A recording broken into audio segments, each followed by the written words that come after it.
నమస్తే రమగారు. నమస్తే జీ. రమగారు, మనము ఒక వీడియో చేశామండి. మీ దినచర్య హ్మ్. ఉదయం నుంచి రాత్రి పడుకునే వరకు మీరు ఏం చేస్తారు ఏంటనేసి. అయితే అందులో పూజ గురించి బ్రీఫ్గా చెప్పారు, పూర్తిగా మాట్లాడుకోలేదు. హ్మ్. మరి ఈరోజు అసలు మీరు ప్రతిరోజు చేసే నిత్య పూజ ఏ విధంగా చేస్తారు, ఏం మొక్కుతారు? మొక్కులు మాకు చెప్పరేమో బహుశా. ఏం చేస్తారు రమగారు? ఎట్లా?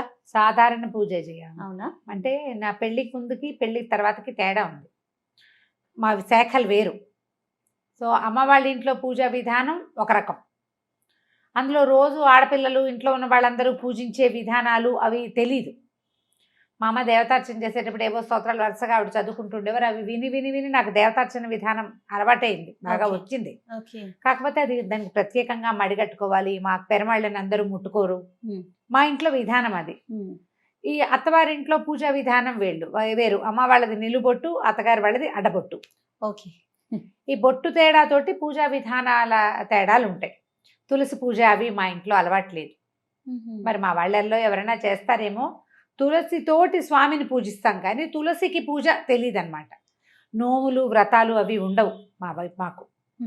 పుట్టింట్లో లేవన్నమాట, నోములు ఉండవు.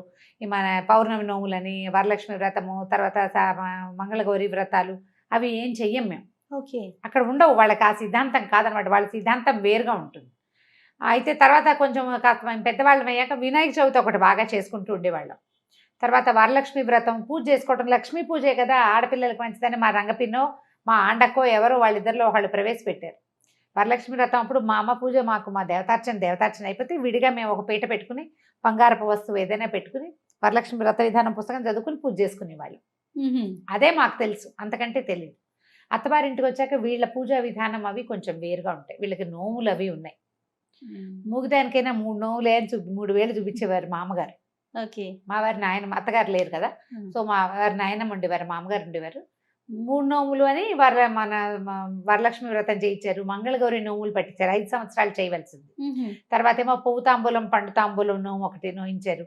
తర్వాత 16 ఫలాల నోము అదొకటి పట్టించారు అనమాట. వరలక్ష్మి వ్రతం ఏటా చేసుకునేది. క్రమంగా ఇది నేను నేర్చుకున్నా. అయితే ఈ మామగారు అప్పుడప్పుడు ఉంటుండేవారు కానీ రెగ్యులర్గా ఎప్పుడు నాతోటే లేరు, ఎప్పుడైనా వచ్చేవారు. ఆవిడ పూజా విధానాన్ని నాకు నేర్పించేసే ప్రయత్నం చేయలే. నేను చదువుకున్న పిల్లని, సంస్కృతం వచ్చు, పెద్దింట్లో నుంచి వచ్చాను కాబట్టి కొంత ఏదో చేసుకుంటుందిలే అన్నట్టుగా దీపం పెట్టుకోవటం ఒకటే పూజా విధానంగా ఉండేది నాకు తెలిసి అప్పట్లో, పెళ్ళైన కొత్తల్లో. ఆయన మావారు సంధ్యావందనం చేసుకోవటము, ఆయన జపం చేసుకోవటం చిన్నతనంలో వాళ్ళకి ఉపనయనాలు చేసేసారు 7-8 ఇయర్స్కే. అప్పటి నుంచి ఆయన వాళ్ళకి బాగా అలవాటు. మా మరుదులు కూడా చాలా బుద్ధిమంతులు ఆ విషయంలో. పొద్దున్నే లేచేసి సంధ్యావందనం చేసుకోవటము, సొంతంగా జపం చేసుకోవటము అది ఉండేది. ఓకే. ఈ పూజ ఏముంది, నేను దీపం పెట్టుకోవటం, 4 పువ్వులు పెట్టడం, ఏదైనా పళ్ళు నైవేద్యం పెట్టడమే చేసేదాన్ని.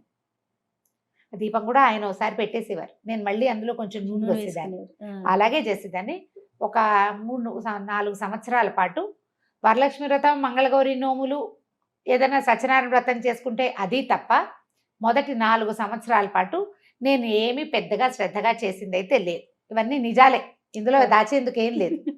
అయితే 4 ఏళ్ళు మా పెద్ద అబ్బాయికి ఒక ఏడాది ఇంచుమించుగా 1.5 వయసు ఉండగా మా వారికి కొంత పరిచయస్తులు, బహుశా బాబాయ్ గారి ఫ్రెండ్స్, వీరి మావయ్యకి ఫ్రెండ్స్ అనమాట. ఫ్రెండ్ ఒక ఆయన మోహన్ రావు గారు, వారి పేరు తలుచుకుంటేనే చాలా సంతోషంగా ఉంటుంది. ఆయన నాకు చెప్పారు, అమ్మ లలితా సహస్రం చదువుకోండి మీరు. నా పెళ్లి నాటికి నాకు లలితా సహస్రం రాదు. ఇంచుమించు నాకు ఒక 30 సంవత్సరాలు వస్తూ ఉండగాను, ఇంకా రాలేదు, 30 రాకముందే నేర్చుకున్నాను అనుకో. మా పెద్దక్కయ్య లలిత కామ్యం, అందరూ చదవకూడదు అనేది. మా ఇళ్లలో అసలు లలితా శాస్త్రం చదివే పద్ధతే లేదు. అయితే ఒకసారి చెప్పడానికి మొదలుపెట్టింది. మేము ఒక 20-15 శ్లోకాలు నేర్చుకున్నాం. మా అక్కయ్య నోటికి చెప్పేది, అక్కయ్య చదువుకోవటమే. అయితే అక్కయ్యకి చెప్పడం వచ్చు. నేను ఎట్లా చెప్తున్నా అట్లా మా పెద్దక్కయ్య చెప్పేది. నేను, మా చుందు, మా ఆఖరక్కయ్య, మా పెద్దక్కయ్య గారు అమ్మాయి, అట్లా మేము ముగ్గురు. మాకు తొందరగా వస్తాయి, సంస్కృతం ఒకటి ఉంది కదా. ఒక 18 శ్లోకాలు ఏమో 20 శ్లోకాలు చెప్పుకుని ఉంటాం అంతే, అంతకంటే చెప్పుకోలేం. ఆయన లలితా శాస్త్రం చెయ్యండి అని చెప్తే ఇక అప్పుడు రోజు చదవటం నేర్చుకోవడం కోసం నేనే సొంతంగా చదువుకున్నా. అందరికంటే నాకు ప్లస్ ఏంటంటే నాకు సంస్కృతం రావటం, వాచాదోషాలు లేకుండా చదవటం వచ్చు. ఒక పదాన్ని అక్కడ ప్రింట్లో తప్పుంటే ఈ అక్షరం ఇట్లా ఉండకూడదు, ఇది కాదు అయి ఉంటుంది, పదం ఇది కాదు అని నేను సరి చేసుకోగలను.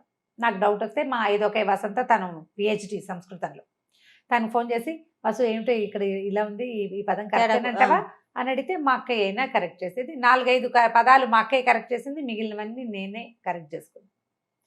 అట్లా లలితా సహస్రం చదవటం అలవాటైంది. రోజు అప్పుడు చదువుకునేవారు రోజు చదివేదాన్ని. ఇప్పుడు కూడా చదువుతా కానీ అంత అప్పుడు నేర్చుకోవడం కోసం ప్రతిరోజు పెద్ద స్వరంతో పెద్ద గొంతుగా తన వాయిస్ పెద్దది. ఆ తర్వాత నన్ను ఖడ్గమాల వైపుకి తిరిగింది మనసు. లలిత ఖడ్గమాల ఈ రెండు దేవి ఖడ్గమాల కూడా అవి చాలా అట్రాక్ట్ చేస్తాయి అన్నమాట. తర్వాత అంటే మా పెళ్ళైన ఒక 10-11 సంవత్సరాలకి మా మామగారు చేసేవారు రెగ్యులర్గా దసరా ఉత్సవాలు 10 రోజులు ఉత్సవాలు చేయటం మా ఇంట్లో అలవాటు ఉంది.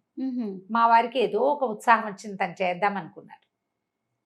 అప్పటి నుంచి మొదలుపెట్టి ఇప్పటిదాకా దసరాలు చేస్తూనే ఉన్నాం మేము. దసరా ఉత్సవాల కోసం ప్రత్యేకంగా కలశం పెట్టుకోవటము మా ఇంట్లో ఉంది. నవరాత్రులు చేస్తారు. నవరాత్రులు చేస్తాం. 10 రోజులు పగలు ఉపవాసం, రాత్రి భోజనం, 2 పూట్ల లలిత ఖడ్గమాల ఇవి చదువుకోవటం. నాకు అప్పటి నుంచి త్రిశతి చదవటం అలవాటైంది. ఓహో. లలిత సహస్రము ఖడ్గమాల కంటే కూడా త్రిశతి విపరీతంగా ఆకర్షించింది నన్ను. అది చదువుతుంటే ఎలా వస్తుందంటే ఒక పూనకం వచ్చినట్టు ఉంటుంది అనమాట.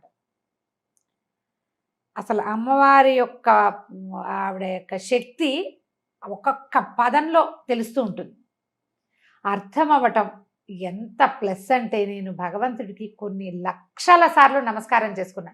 నన్ను ఒక సంప్రదాయ సంస్కృత పండితుల ఇంట్లో పుట్టించి ఈ పదాలకి అర్థం తెలుసుకోగలిగే మాత్రపు ప్రజ్ఞని నాకు పెట్టినందుకు నా పూర్వజన్మ కర్మ ఫలితం వల్ల భగవంతుడి అపార కృపాకటాక్షాల వల్లే అది కుదిరింది. ఆ పదాల అర్థం తెలిస్తే ఆ శక్తిలోకి మనం ప్రవేశిస్తున్న భావన వస్తుంది జయ. అవునమ్మా, అవును. స్పెల్లోకి మనం వెళ్ళాలి లోపలికి.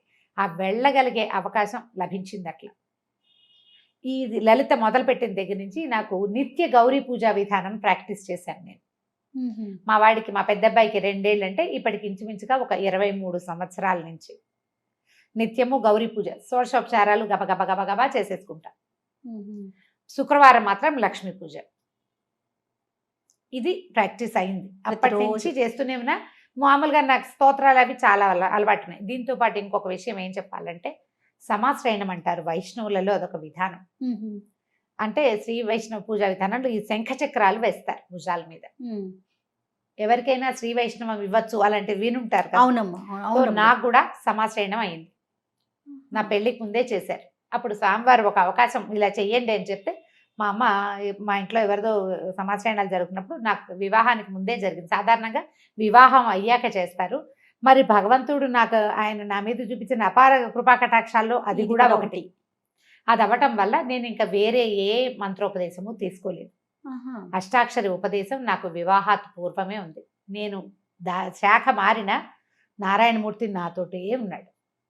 ఆయన నన్ను వదిలిపెట్టలే. ఈ రోజువారీ పూజా విధానం ఇవన్నీ చేసిన ద్వయమంత్రం లేకుండా, అష్టాక్షరి లేకుండా నా రోజు గడవదు. దానికి గురు పరంపర చెప్పుకోవటము, గురు పరంపర చెప్పటం, రూపం ధరించడం, బొట్టు పెట్టుకోవటం అవి చేయటల్లా వీరు విధానం వేరు కదా. దాని మీద తగాదాలు వాటికి వెళ్ళడం. నారాయణుడు నాతోటి ఉన్నాడు, బొట్టులో ఉండక్కర్లేదని భావించాను నేను. ఇది ఇప్పుడు ఎవరికైనా సమాధానం చెప్పాల్సిన అవసరం కూడా లేదు కదా. మీకు నా సొంత విషయం కదా, నా సొంత విషయం. మా అమ్మ వాళ్ళు పెద్దగా అభ్యంతర పెట్టలేదు. నేను నా అష్టాక్షరి తీసుకున్నా మా వారికి నేను చేసుకునేది అది నాదే, నేను ఎవరికి చెప్పక్కర్లేదు. ఇప్పుడు ముఖతహా చెప్తున్నాను కానీ తెలుసు వాళ్ళకు కూడా. నేను అష్టాక్షరి చేసుకుంటా తప్పకుండా. ఒక 108 ఖచ్చితంగా మాలతోటి జపం చేసుకున్నాక అప్పుడు వేరే పని చేసుకుంటాను. ఎంత పరిగెడుతున్నా ఇవి 2 మాత్రం ఇది తప్ప. ఆ స్నానం చేసి నేనేం చేస్తాను, నేను చదువుకునే స్తోత్రాలు నాకేంటంటే మా ఇంట్లో అలవాటు ఉన్నవి కొన్ని ఉన్నాయి రెగ్యులర్గా చేసేవి. పంచాయుధ స్తోత్రము, తర్వాత ఏమో వెంకటేశ్వర సుప్రభాతము, ప్రపత్తి స్తోత్రము. సుప్రభాతాలు రోజు చదవను, శనివారం మాత్రమే సుప్రభాతం చదువుతా. ప్రపత్తి స్తోత్రాలు రోజువారి గడగడ వెళ్ళిపోతాయి. అవి అలవాటు అయిపోయింది చిన్నప్పటి నుంచి. ముందు నుంచి వచ్చు అవి నాకేంటంటే ఇప్పుడు రావట్లేదు జయ. ఇదివరకు ఎవరైనా 4-5 రోజులు వరుసగా చదివితే తర్వాత నాకు వచ్చేసేవి. మా అమ్మగారు చదివే రామరక్ష స్తోత్రం అవన్నీ మా అమ్మ చదువుకునేది. ఇవన్నీ రావటంతో స్నానం చేసి నేను దేవుడి దగ్గరికి వెళ్ళే లోపల కుదిరితే ఉచ్చేశ్రవంతో పెద్ద సౌండ్, లేకపోతే నోట్లో అయినా వరుసగా గణేష పంచరత్నాలు, తర్వాత ఏమో సుబ్రహ్మణ్యాష్టకము, తర్వాత ఏమో వెంకటేశ్వర కరావలంబము, ఈ 3 లైన్. ఓ ఈ 3 చదివాక పంచాయుధ స్తోత్రం. పంచాయతీ స్తోత్రం బాగా చిన్నప్పటి నుంచి అలవాటు, పంచాయతీ స్తోత్రం చదువుకోవటం. ఆ తర్వాత స్వామివారిది సుప్రభాతాలు, ఇవి ఈ లైను, ఇవి ఒక 3. వీటితో పాటు రామరక్షా స్తోత్రం బాగా ఇష్టం. రామరక్షా స్తోత్రం, కాలభైరవాష్టకం అప్పుడప్పుడు చదువుతాను. దక్షిణామూర్తి స్తోత్రం చాలా ఇష్టం నాకు. దక్షిణామూర్తి, ఈ మొత్తం ఇన్ని స్తోత్రాలు కలిపి అటు ఇటుగా నేను అక్కడే కూర్చుంటే ఒక 20 నిమిషాలు 25 నిమిషాలు పడుతుంది నాకు కూర్చుని. ఖాళీగా అలవాటు ఉంది కదా, కంఠస్థం అలవాటు ఉంది కాబట్టి అక్కడ కూర్చోక్కర్లేదు, పని చేసుకుంటూ ఇవి చదివేసుకుంటా. అక్కడి నుంచి దేవుడి దగ్గర కూర్చున్నప్పుడు దీపారాధన చేయటం, పువ్వులు తెచ్చుకోవటం. అంటే బయట నుంచి కొనుక్కొచ్చిన పువ్వులని ఇప్పుడున్న నేను కొత్తగా వెళ్ళే 5-6 సంవత్సరాల క్రితం ఇల్లు తీసుకున్నాం. అక్కడ ఏంటంటే కింద కాసిన మొక్కలు ఉన్నాయి, ఏవో పువ్వులు వస్తాయి. నా అదృష్టం ఏంటంటే భగవంతుడు నాకు తోడబుట్టిన వాళ్ళని ఎంతమందిని ఇచ్చాడు, అలా ప్రేమగా నాతో ఉండే వాళ్ళని కూడా కొంతమందిని ఇచ్చాడు. కింద ఫ్లోర్ లో ఉండే జ్ఞానశ్రీయే ప్రతిరోజు పువ్వులు కోసం నాకు తెచ్చిస్తుంది, పంపిస్తుంది, పట్టుకొచ్చిస్తుంది. 90% తనే తెచ్చిస్తుంది. గ్రేట్. ఒక్కొక్కళ్ళని అట్లా ప్లస్ చేస్తాడు.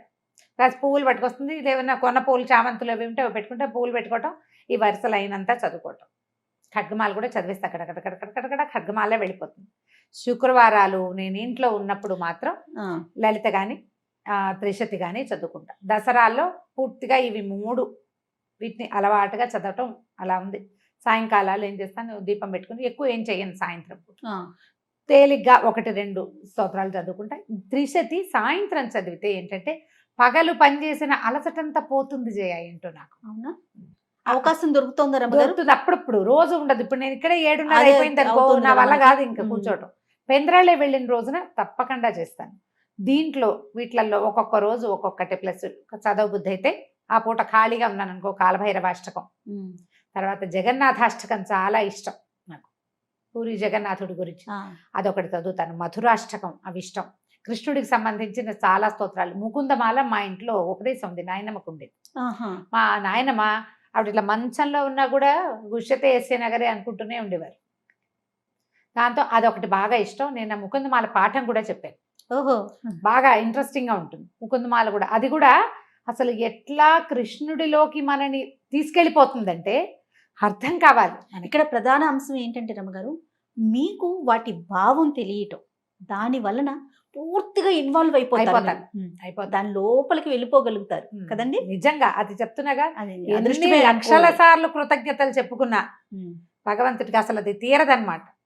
ఉన్నావు నాయన, అందుకని ఇప్పుడు లేకపోతే అంత అవకాశం అందరికీ లభించదు. అవునవును అవును, ఆ లభించటం, దాంతో పాటు నాకు భక్తి ఉండటం, ప్రధానంగా భగవంతుడి మీద ఆసక్తి ఉండటం.